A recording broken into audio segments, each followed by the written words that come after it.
You might be thinking, why an entire movie devoted to a simple accessory like the calculator? Well, in Windows 7, the calculator gets a surprisingly major update and its first serious functional refresh since way back to Windows 95. So let's launch the calculator. If you've got the shortcut on your desktop, you can double-click it, or you can access the calculator from your Start menu under the Accessories folder. The first thing you might notice about the calculator is it's a little bit larger than you may be used to, and that's to get it ready for multi-touch compatible displays.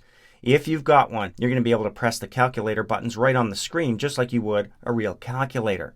But it's the different modes of operation you can now choose from that makes the calculator worth exploring. So let's click the View menu. You can see Standard is selected by default. That's the current view that we're experiencing. There are keyboard shortcuts for the various views. There's still a scientific mode, but there's two new ones, Programmer and Statistics. Let's click Programmer. Here you can see there's many more buttons to choose from. If you're a programmer working with numbers, this can be very useful. For example, if you wanted to convert numbers, let's type in 64. That's using our decimal language. If you want to know what that number is using the hexadecimal language, you can choose hex on the left-hand side, and it's converted for you. Down below, you can also choose how you want to view that number using different modes. You can see we've got Q word, D word, word, and there it is, byte.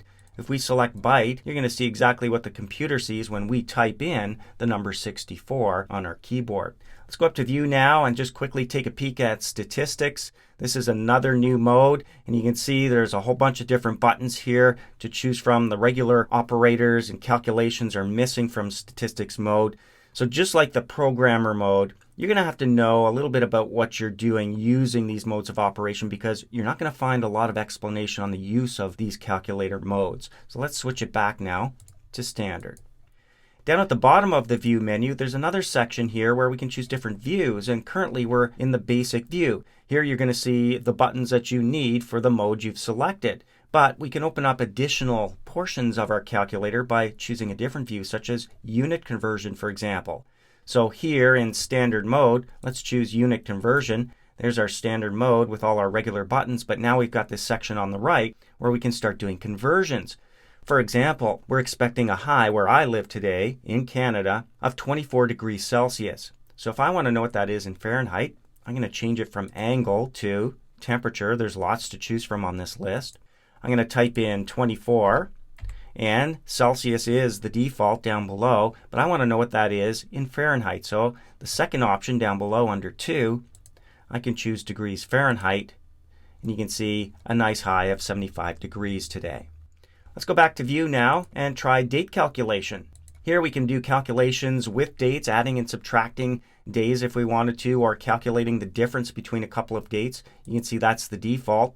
If you wanted to add or subtract days from a selected date, it'll help you understand how much time you might have to accomplish something. Let's leave it at calculate the difference between two dates, and let's figure out how many days from when you're doing this till the fall. So the current date shows up in the From field by default. Let's go over to the Calendar button in the To field. We'll move forward all the way to September and choose the 22nd, the first day of fall. Now when we click the Calculator button, we can see that's actually 3 months and 4 days away for me, or 96 days away. That's all we've got left in the summer. Let's go back to View now and discuss something else that's brand new. Right at the bottom of the View menu are some worksheets. This is excellent. If, for example, you wanted to do some mortgage or vehicle lease calculations, you've got worksheets that you can work with. Fuel economy as well, whether it be miles per gallon or liters per 100 kilometers.